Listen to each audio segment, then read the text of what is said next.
பழம்பெரும் நூலான திருக்குறளுக்கு புதிய விளக்கத்தை கொண்டு எழுதப்பட்ட வள்ளுவர் மறை வைரமுத்து உரை என்ற நூல் நேற்று கோலாலம்பூரில் மாய்கா தலைமையகத்தில் நேதாஜி மண்டபத்தில் அரங்கம் நிறைந்த இலக்கிய ஆர்வலர்கள் முன்னிலையில் அதிகாரப்பூர்வமாக வெளியீடு கண்டது. கவி பேரரசு வைரமுத்து கைவண்ணத்தில் உருவான இந்த நூல் திருக்குறளுக்கு தனித்துவமான ஆழமான உரை நூலாக அமைந்துள்ளது. படிப்பவர்களை கவரும் வகையில் இலக்கிய சுவையுடன் தத்துவம் நிறைந்த சமூக வாழ்வோடு திருக்குறளுக்கு புதிய பாணியில் விளக்கம் கொண்ட நூலாக இது திகழ்கிறது.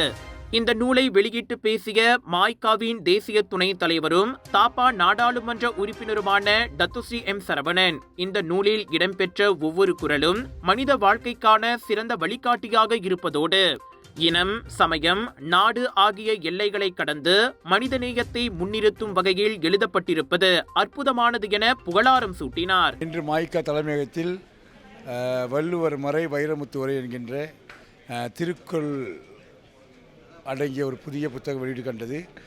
தமிழகத்தில் அண்மையில் தமிழக முதல்வர் அவர்களால் வெளியீடு செய்யப்பட்ட இந்த புத்தகம் இன்று மாய்கா தலைமையக கட்டிடத்தில் மிக சிறப்பாக வெளியீடு கண்டது.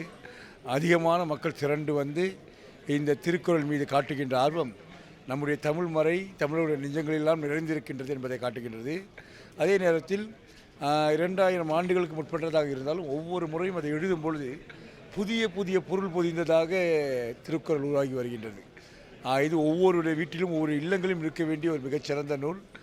குறிப்பாக திருக்குறளுக்கு ஒரு புதிய புரிதலை ஏற்படுத்தி இருக்கின்றது. இந்த நேரத்தில் கவிப்பேரரசு அவர்களுக்கும் அலையலையாக திரண்டு வந்த மலேசிய தமிழர்களுக்கும் மனமார்ந்த நன்றி தெரிவித்துக் கொள்கின்றேன். இதனிடையே வான்புகழ் வள்ளுவருக்கு சிறப்பு சேர்க்கும் வகையில் இந்நூலை மலேசியாவில் வெளியீடு செய்வது குறித்து மிகவும் மகிழ்ச்சி அடைவதாக பல இனிமையான திருப்பாடல்களை எழுதியவருமான கவிஞர் வைரமுத்து தெரிவித்தார். தமிழுக்கு 2ஆம் தாய் வீடாக மலேசியா திகழ்வதாகவும் அவர் குறிப்பிட்டார். வள்ளுவர் மறை வைரமுத்து உரை என்ற நூல் தமிழ்நாட்டில் வெளியிடப்பட்டது. மலேசியா தமிழுக்கு 2ஆம் தாய் வீடு. ஏன் காலந்தோறும் உரை எழுதுகிறோம் என்றால், மொழி 100 ஆண்டுகளுக்கு ஒரு முறை தன் சொற்களை இழந்து கொண்டே இருக்கிறது. பல சொற்கள் திரிந்து விடுகின்றன, சில சொற்கள் இறந்து விடுகின்றன, பல சொற்கள் தொலைந்து விடுகின்றன. புதிய தலைமுறைக்கு 2000 பிறந்தவர்களுக்கு திருக்குறளை அறிமுகம் செய்வது தமிழ் அறிந்தவர்களின் கடமையாகும். ஏனென்றால் திருக்குறள் காலந்தோறும் தமிழர்களின் ஞான அடையாளமாக விளங்கத்தக்கது. ஒவ்வொரு தலைமுறைக்கும் நாம் திருக்குறளை இதுதான் உனது ஞான அடையாளம், இதுதான் உனது கருத்து கருவூலம், இதுதான் உனது பண்பாட்டின் சாரம் என்று சொல்லிக்கொண்டே இருந்தால்தான் திருக்குறளுக்கு ஒரு தொடர்ச்சி இருக்கும். தலைமுறை தலைமுறையாக திருக்குறள் கடத்தப்படும். அந்த பணியில் நானும் சேர்ந்து கொண்டு ஒரு உரை எழுதியிருக்கிறேன். அந்த உரை இன்று வெளியிடப்பட்டது. என்ன வரவேற்பு, என்ன உற்சாகம், என்ன மகிழ்ச்சி! தமிழர்களின் அன்பில் நான் திளைத்து போனேன். அந்த அன்பின் மீது திருவள்ளுவரை பயணமுறச் செய்தேன். இந்த அன்பு வாழ்க. திருக்குறளை புதிய தலைமுறை தங்கள் ஞான நூலாக கற்றுக்கொள்க. ஒரு தமிழனும் இன்னொரு தமிழனும் சந்தித்தால் அவர்கள் வணக்கம் சொல்லிக் கொள்வது போலவே ஒரு திருக்குறள் சொல்லிக் கொள்ள வேண்டும். அப்படி பழகினால் திருக்குறளுக்கும் பெருமை, தமிழர்களுக்கும் பெருமை.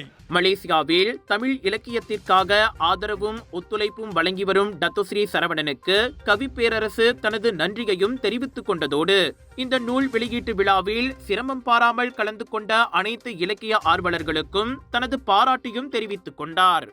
இந்த நிகழ்ச்சியில் மலேசிய தமிழ் எழுத்தாளர் சங்கத்தின் அயலக தலைவர் பே ராஜேந்திரன், மலேசிய தமிழ் நெறிக்கழக தலைவர் திருமாவளவன் ஆகியோரும் வாழ்த்துரை வழங்கினர். கவிஞர்கள் வந்திருக்கிறீர்கள், எழுத்தாளர்கள், விமர்சகர்கள், நீங்கள் சொல்லுங்கள். அறத்துப்பாலிலும் பொருட்பாலிலும் வள்ளுவன் அறிஞனாக காணப்படுகிறான். காமத்துப்பாலில் அவன் கவிஞனாக காணப்படுகிறான். அறிஞன் என்ற உயரம் வேற, கவிஞன் என்ற உயரம் வேற. அந்த அறிவை புறந்தள்ளி விட்டுட்டு கவிதைக்கு வராம பாருங்க வள்ளுவன். இவன் அவனா, அவன் இவனா? நவராத்திரியில் அந்த 9 பாத்திரங்களையும் பார்த்துவிட்ட ஒரு மேல்நாட்டு ரசிகன் கேட்டானா, இந்த 9 பேரும் ஒருவன் தானா? ஒரே மனிதனா இந்த 9 வேடத்தில் நடித்தான்? என்னால் நம்ப முடியவில்லை என்று சொல்லியிருக்கிறார். இதுதான் சிவாஜிக்கு கிடைத்த உயர்ந்தபட்ச பாராட்டு. அந்த மாதிரி இந்த அறத்துப்பாலையும் பொறுப்பாலையும் எழுதிய இந்த வள்ளுவா காமத்துப்பால் எழுதினான்.